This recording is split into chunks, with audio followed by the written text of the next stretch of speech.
para a igreja, isto é, para a comunidade. E aquilo que a comunidade decidir, fica decidido pelo próprio Deus. Por isso, o renascimento das comunidades em fase de organização no Brasil e na América é uma semente de esperança para o surgimento de uma sociedade menos opressora, mais fraterna, do jeito que Deus quer. Quinto mandamento.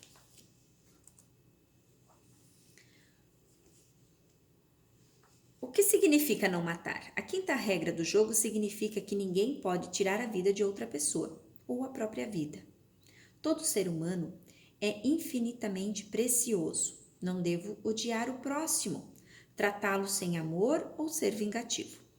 A vida é sagrada desde o começo. Pertence somente a Deus. O fim da vida também está nas mãos de Deus. Deus é o Senhor da vida e da morte. Matar conscientemente alguém é assassinato, e assassinato é um pecado grave. Do que o quinto mandamento nos defende? O quinto mandamento defende a vida de toda pessoa. As pessoas não devem ser vítimas de assassinatos, terror e violência. Deus também é contra a tortura, contra os maus tratos e contra a guerra. Ninguém pode ferir e destruir a alma de uma pessoa. A Igreja também está convencida de que a pena de morte é inaceitável e está empenhada em aboli-la. Deus deseja que todo filho seu nasça, mesmo que ele tenha alguma deficiência. Ele também não quer tirar a vida de quem está sofrendo ou quase morrendo, a eutanásia. Mesmo que a pessoa assim deseje, por estar sofrendo. Aqueles que negam ajuda aos necessitados também pecam contra o quinto mandamento. Violar a vida de uma pessoa também é um pecado grave, fazendo-lhe o mal, intimidando-a ou até exibindo-a na internet. Mas quem mata em legítima defesa não é culpado. Soldados ou policiais que defendem pessoas contra agressores ou terroristas também não cometem pecado. Também não se deve torturar animais.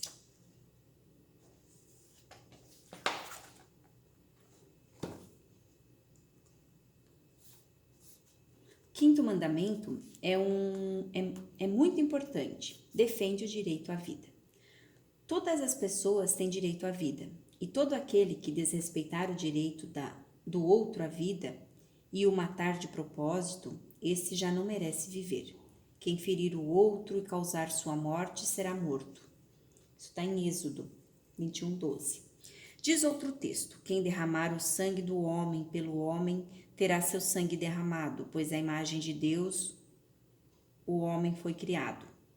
A vida é o maior dom de Deus. Ela deve ser respeitada como se respeita a imagem do próprio Deus. Por isso a vida deve ser respeitada e protegida desde a concepção. Um atentado contra a vida é como um atentado contra Deus. Esse respeito pela vida aparece concretamente na organização da comunidade que se formou no deserto após a saída do Egito. Por isso diz o mandamento: não matarás. O povo começou a realizar esta difícil tarefa criando leis para educar os seus filhos no respeito à vida. O objetivo das leis não era a defesa dos interesses dos grandes, como fazia o faraó, mas era a defesa do direito à vida dos fracos. Foi um longo processo de erros e falhas. O povo libertado não tinha as ideias bem claras. Eles misturavam o respeito à vida com o ódio aos inimigos e com o desejo de vingança. Identificavam a vontade de Javé como a lei que dizia olho por olho, dente por dente. Usavam os métodos do faraó para impor aos outros a sua fé no Deus que escuta o clamor dos oprimidos. Por isso cometeram injustiças, praticaram muitos crimes. Vagarosamente foram entendendo o que significa a vida. Algumas vezes, o ensinamento da escola do faraó chegou a voltar, dando-lhe sentimentos pagãos. O sistema da morte voltou a dominar a vida do povo, principalmente depois que o povo pediu um rei. Isso está em 1 Samuel. No fim, depois de quase 2000 anos de caminhada, depois de muitas denúncias por parte dos profetas, depois de uma longa e dolorosa educação, Jesus veio revelar ao povo o verdadeiro sentido do quinto mandamento. Ele disse: Ouviste o que foi dito aos antigos: não matarás. Aquele que matar terá que responder em juízo. Eu, porém, vos digo: aquele que se encolerizar contra o seu irmão terá que responder em juízo. Mateus 5, 21, 22. Conforme Jesus disse, só observa plenamente esse mandamento quem arrancar de dentro de si tudo aquilo que pode levar ao assassinato, isto é, a raiva, o xingamento, a maldição, chegando à plenitude do amor a Deus e ao próximo. Jesus ajudou o povo a ver os erros do passado e a ter respeito pela vida. Pede que se combata a vingança pelo perdão. Deu exemplo, perdoando aqueles que o mataram. Criticou a mentalidade que dizia: amarás o teu próximo e odiarás o teu inimigo. Mandou amar também os inimigos e rezar pelos que nos perseguem. Pela sua vida e palavra, Jesus mostrou o objetivo deste mandamento. Eu vim para que todos tenham vida e a tenham em abundância. Jesus observou esse mandamento respeitando a vida. Escutava o clamor do povo abandonado, doente, pobre, faminto, pecador, marginalizado e condenado. Ele se opôs ao sistema de morte montado pelos fariseus e sacerdotes daquele tempo, mas perdoou e acolheu o assassino que com ele estava pregado na cruz. Ele foi condenado pelo sistema de morte e morreu como um pobre, gritando e clamando ao Deus da vida. A sua fé está no Deus dos vivos e não no Deus dos mortos. De um Deus que escuta o clamor dos pobres. Jesus venceu a morte, venceu o mundo e Deus o ressuscitou. Jesus mostrou que o caminho para chegar à observância perfeita do quinto mandamento é imitar o próprio Deus, que é o Deus da vida. Sexto mandamento. O que significa? Não cometer adultério. A sexta regra do jogo significa que quem casou tem que manter a promessa de fidelidade. Quando homens e mulheres prometem fidelidade diante de Deus, eles participam de um ato de entrega. O marido se entrega à esposa, a esposa se entrega ao marido e nunca se devolve um presente, não é? Trair um casamento é o mesmo que devolver algo que não recebeu. Deixar o companheiro porque você deseja outra pessoa é um pecado. Deus quer que sejamos fiéis uns aos outros. E pratica-se a boa-fé por meio de bons relacionamentos. O sexto mandamento nos protege do quê? O sexto mandamento protege o que existe de maior e mais bonito entre o homem e uma mulher, ou seja, o amor. Quando somos mais velhos e nos apaixonamos por uma pessoa, sentimos-nos atraídos fisicamente um pelo outro. Queremos estar próximo um do outro, até que nos tornamos um. O sexo é um maravilhoso presente, mas esse presente perde o valor e a beleza se não estiver protegido. Coisas preciosas necessitam de proteção. É como embalar cuidadosamente o precioso presente, para que ele não se quebre e por isso nossos corações precisam de proteção. Essa proteção é o casamento. No casamento, a segurança, a pertencimento profundo. Nós dois nos unimos até que a morte nos separe. No convívio, o homem e a mulher podem apaixonar-se fisicamente um pelo outro. E os corpos dizem as mesmas coisas que as palavras. Eu amo você. E isso nos liga profundamente e para sempre. Não veja pornografia. Você sabe que isso não é correto. Sexto mandamento. A lei de Deus mostra a sua profundidade e a sua importância. A mudança que ela quer realizar na sociedade é radical e total. O relacionamento deve ser um relacionamento de amor e fraternidade. Não basta que se criem relacionamentos de igualdade no campo político, econômico e social. O relacionamento de igualdade deve penetrar no núcleo mais íntimo da vida humana, que é o relacionamento homem e mulher no casamento. É o passo concreto que a lei de Deus dá no sexto mandamento: não cometerás adultério.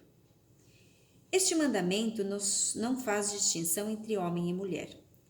Tanto ao homem como à mulher não é permitido trair o seu companheiro. Na realidade, a mulher levou desvantagem frente ao homem na aplicação concreta deste mandamento. Dava-se mais importância ao homem que à mulher. No Novo Testamento, Jesus retoma o ideal que Deus tinha em mente quando deu o sexto mandamento. Ouviste que foi dito: não cometerás adultério. Eu, porém, vos digo: todo aquele que lançar um olhar de cobiça para uma mulher já cometeu adultério contra ela em seu coração. Naquele tempo, o divórcio era facilitado. Por qualquer motivo, o homem podia mandar a sua esposa embora. Jesus diz: não leste que desde o princípio o Criador fez homem e mulher? E ele proibiu que a esposa fosse repudiada. Quem repudia sua esposa e casava com outra cometia adultério, e era motivo para que sua esposa também cometesse adultério. Esta palavra de Jesus impressionou os apóstolos, que diziam: se é assim a condição do homem em relação à mulher, então não vale a pena se casar. Isso é um sinal de que Jesus limitou a liberdade do homem frente à da mulher e as igualou. Ele quis restabelecer a igualdade. O sexto mandamento foi reduzido à prática da castidade num esforço de respeitar o próprio corpo. A Bíblia quer mais que isto. Ela quer que seja respeitada a imagem de Deus no ser humano, no respeito mútuo, sem nenhum domínio, mas motivado pelo crescimento igual e harmonioso do homem e da mulher, acabando com uma das raízes mais profundas do sistema de opressão, que é a dominação da mulher pelo homem. Este é um desafio. Sétimo mandamento. O que significa não roubar? A sétima regra do jogo significa que se você pega algo que não lhe pertence, então você está cometendo um roubo e, portanto, é um ladrão. A sétima regra do jogo refere-se a coisas que pertencem a você e às outras pessoas e a todos. Deus nos criou para que nos sintamos bem quando possuímos algo. É claro que você pode ter algumas coisas que sejam suas. Elas proporcionam-lhe uma vida melhor, dando-lhe segurança e uma vida feliz. Você deve, portanto, cuidar bem das coisas que possui, mas também pode fazer os outros felizes com elas, compartilhando-as ou mesmo emprestando-as. Há muitas coisas que não existem especificamente para uma só pessoa ou para uma só comunidade. Elas são de todos. Devemos proteger o que é comum e compartilhado por todos. A natureza, o clima, o ar, a água, o solo, a energia, as matérias-primas, os alimentos, os meios de transporte. Devemos cuidar do que pertence a todos, assim como cuidamos bem de nossas próprias coisas. Do que o sétimo mandamento nos protege? Deus protege as propriedades de cada pessoa. Ele não deseja que o mundo caia em mãos de ladrões, onde o sétimo mandamento não existe. Tudo cai nas mãos dos mais fortes. Não pegue pequenas coisas que não pertençam a você. Cuide bem do que você pegou emprestado e sempre devolva. Se você quebrou algo emprestado, conserte ou compre um novo. Não use coisas que não pertençam a você. Se você encontrou alguma coisa e não é sua, entregue-o aos pais ou na secretaria da escola. Não desperdice energia. Cuide bem daquilo que é público, um ônibus, um computador da escola, por exemplo.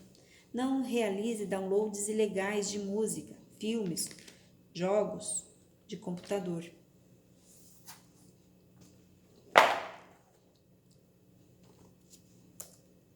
Sétimo mandamento. Aqui vale a pena repetir o título dos 10 mandamentos. Eu sou Javé teu Deus, que te fez sair do Egito, da casa da escravidão. Por isso não furtarás. Mas também no Egito era proibido roubar. Os ladrões eram presos como em qualquer outra sociedade. Dessa maneira, o faraó até confirmava e legitimava o seu sistema, pois, prendendo e castigando os ladrões, ele dava segurança aos seus súditos. Em que ponto, então, o sétimo mandamento significava uma libertação da casa da escravidão? O sistema do faraó e dos reis de Canaã era baseado no roubo. O faraó e os reis podiam tomar as terras, os animais, os produtos, os empregados, os filhos e as filhas do povo. Era um direito do rei, reconhecido por lei. E por isso, tais atitudes do faraó e dos reis não eram consideradas como roubo. Por exemplo, usar demais o dinheiro público. Hoje em dia, né? Sendo a lei permitindo, eles usam e não consideram como roubo. Por exemplo, o rei Salomão chegou a ter uma renda anual de 666 talentos de ouro. São mais de 22 toneladas de ouro. Chegou a empregar em trabalhos forçados na construção do templo mais de 180 mil operários. Era o dono de uma frota de navios. No seu palácio, os pratos, os copos e os talheres eram de ouro puro. Ele tinha 1.400 carros, 12.000 cavaleiros. Diariamente recebia 13.500 litros de flor e de farinha e 27.000 litros de farinha comum. 10 bois cevados, 20 bois do pasto, além de outras coisas dadas pelos prefeitos, nomeados por ele no país inteiro. No entanto, nunca ninguém o chamou de ladrão, pois era um direito que a lei lhe dava. Da mesma maneira, o faraó roubava as terras, não pagava salário, roubava a força física do povo. Este roubo tão grande arrancava o clamor da boca do povo e fazia o povo chorar de angústia. Este roubo não era castigado, nem era chamado de roubo, mas Deus o observou, o examinou, percebeu as consequências e na sua lei ele decretou: não furtarás. Por esse decreto, Deus não se dirige a uma pessoa isoladamente, mas ao próprio povo. Ele deseja que uma nova organização que não seja baseada no roubo legitimado por lei. Também haviam leis para impedir os roubos pequenos. O povo queria uma sociedade onde a segurança fosse total e onde cada um fosse respeitado nos meios de vida que possuía. Uma sociedade assim dava tranquilidade e favorecia a convivência e a confiança mútua. A observância desse mandamento ajudava o povo a evitar o acúmulo de bens e a não explorar o irmão. Ele fazia entender que a providência divina passa pela organização fraterna e justa do povo. Oitavo mandamento.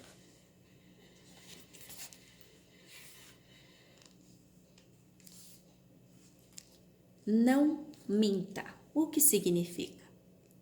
Você não deve dizer algo que não seja verdade. Deus é a verdade, Ele não nos engana e deseja que nos tratemos com honestidade. Geralmente a mentira começa com algo pequeno, como uma desculpa preguiçosa, um pequeno engano, mas termina como uma grande confusão. Quando você mente, tira a confiança de si mesmo. Mentir é um veneno que destrói toda a amizade.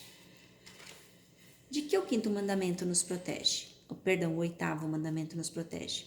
O oitavo mandamento nos protege da mentira e do engano, também dos nos protege de nos tornarmos pessoas falsas e desonestas, com as quais ninguém deseja conviver. Uma pessoa honesta não diz coisas exageradas sobre si, fazendo-se mais importante do que realmente é. Não condena nem descarta o próximo, não se vicia em mentiras, também não espalha coisas falsas sobre os outros. Quem segue o mandamento de Deus tem cada vez mais coragem para dizer a verdade, mesmo que lhe seja difícil. Algumas mentiras são consideradas brandas, mas continuam sendo mentiras.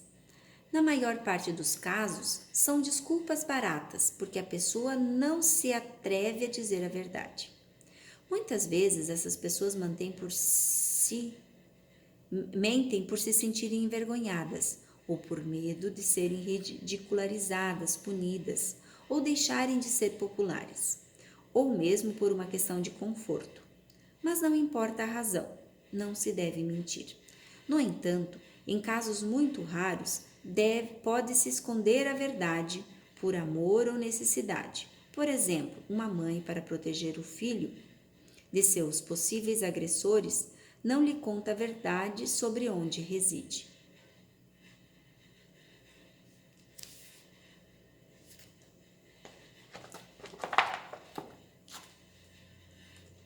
Oitavo mandamento. Deus declara ao grupo de Moisés: Eu sou o Javé teu Deus, que te fez sair do Egito, da casa da escravidão. Por isso, não dirás falso testemunho contra teu irmão.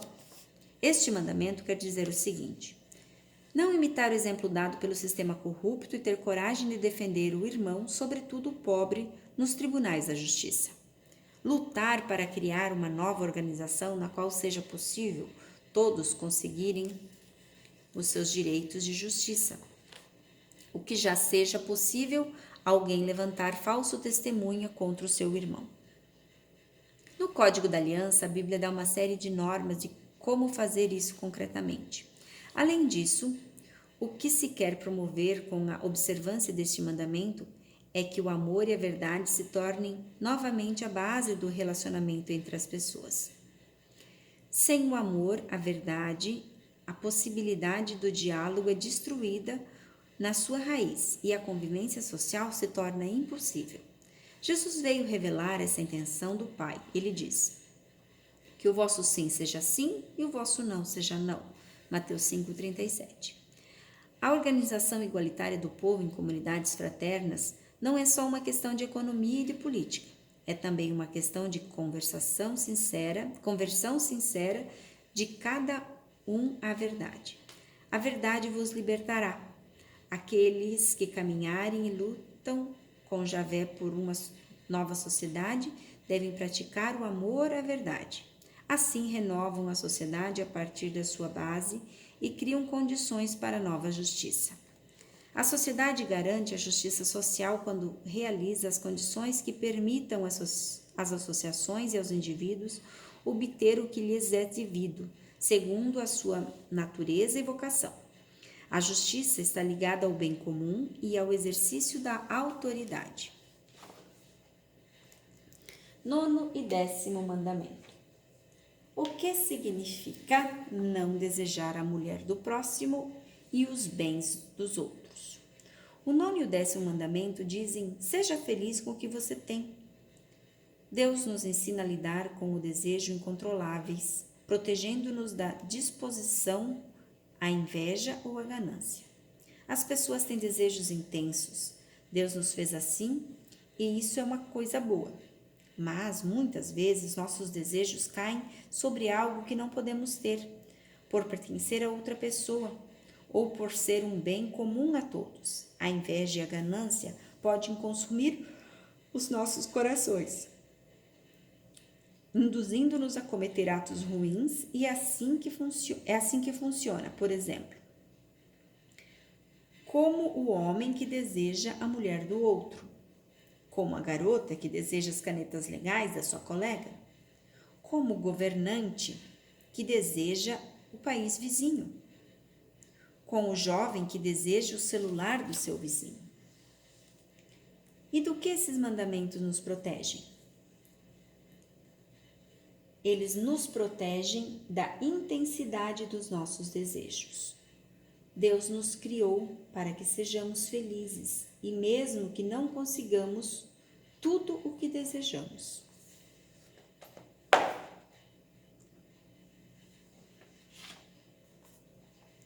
Para nós, hoje, o 9º e o 10º mandamento dizem: não desejar a mulher do próximo. A Bíblia diz: não cobiçarás a casa do teu próximo, não desejarás a sua mulher, nem o seu servo, nem a sua serva, nem o seu boi, nem o seu jumento, nem coisa alguma que pertença ao teu próximo. O 9º mandamento está dividido em 2, por isso temos os 10 mandamentos. O 9º proíbe desejar a mulher do próximo, o 10º proíbe desejar a propriedade alheia. Aqui nós vamos tratar os 2 juntos, como faz a própria Bíblia. O último mandamento ataca o combate à ganância e à cobiça. A ganância do faraó era grande. Ele era imitado pelos reis de Canaã. Basta lembrar a ganância do rei Salomão. Quando o profeta Samuel, velho já, encerrou a sua carreira de chefe e juiz, ele prestou contas da sua gestão e mostrou que nunca tinha sido ganancioso. Samuel era obrigado a prestar contas e submeter-se à crítica do povo. Depois de Samuel vieram os reis. Os reis nunca prestaram contas ao povo. Imitando o faraó e outros reis, eles começaram a acumular, levados pela ganância. Davi foi ganancioso e Salomão o imitou e o superou. Por isso, não adiantava proibir o roubo, se não se combatia também a ganância que produz o roubo. Assim, o último mandamento ataca a raiz da opressão, combate a sua casa mais profunda. Não cobiçarás nada do que pertence ao teu próximo. Esta lei é para impedir que o sistema de escravidão volte a reinar e a dominar o mundo. Ela defende o direito que os pequenos têm de possuir o necessário para viver. Os primeiros cristãos conseguiram realizar esse ideal durante algum tempo. Em vez de cobiçar e acumular, vendiam seus bens e dividiam os produtos entre os necessitados. Mas quando São Tiago escreve sua carta, anos mais tarde, a situação não era assim. Ele condena violentamente os ricos que se enriqueciam à custa dos pobres sem defesa. São Tiago diz aos ricos: vocês condenaram o justo e o mataram, porque ele não oferecia resistência. A fraqueza sem defesa do pobre suscita e aumenta a ganância e a prepotência impune dos ricos. Por isso, o último mandamento conclama o povo oprimido, que acaba de sair da escravidão, a se organizar de maneira diferente. Só assim teria poder para impedir que a ganância tornasse a se infiltrar na cabeça do povo. O que o Catecismo da Igreja Católica nos fala? O Decálogo deve ser entendido, em primeiro lugar, no contexto do Êxodo, que é o grande acontecimento libertador de Deus no centro da antiga aliança, formulados com preceitos negativos, com proibições ou como mandamentos positivos, como honrar teu pai e tua mãe.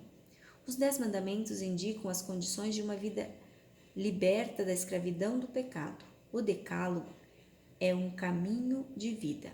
Se amares teu Deus, se andares em seus caminhos, se observares seus mandamentos, suas leis e seus costumes, viverás e te multiplicarás. Esta força libertadora do Decálogo aparece, por exemplo, no mandamento sobre o descanso do sábado, designando igualmente aos estrangeiros e escravos. Lembrai-vos que fostes escravos numa terra estrangeira. O Senhor, vosso Deus, vos fez sair de lá com mão forte e braço estendido. Os 10 mandamentos resumem e proclamam a lei de Deus. Tais foram as palavras que em voz alta o Senhor dirigiu a toda a vossa assembleia no monte, no meio do fogo, em meio às trevas, nuvens e escuridão. Sem nada acrescentar, escreveu sobre 2 tábuas de pedra e as entregou a mim. Eis porque estas 2 tábuas são chamadas de testemunho, pois contém as cláusulas da aliança entre Deus e seu povo. O Senhor, nosso Deus, concluiu conosco uma aliança no monte Horebe.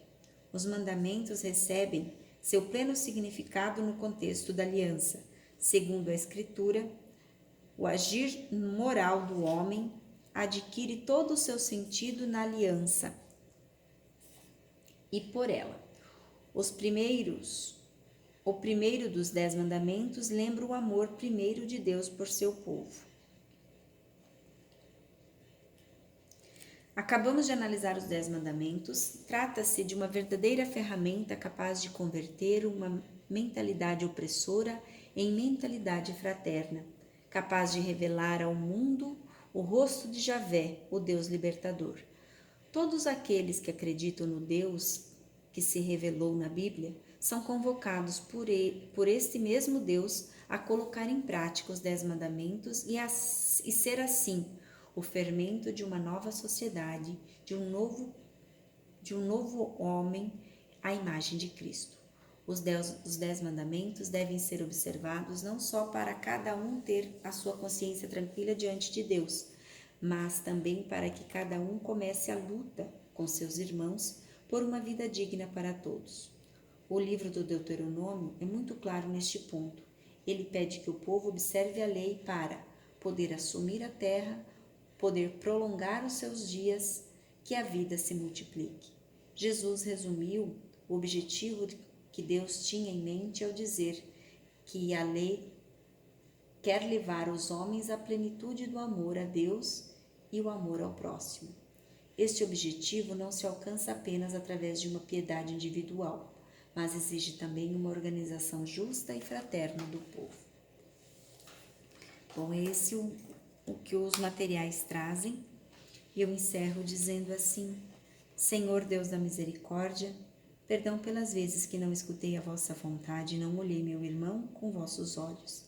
Dai-me sabedoria e discernimento para construir uma sociedade justa e livre, embasada na vossa lei. Amém. Em nome do Pai, do Filho e do Espírito Santo.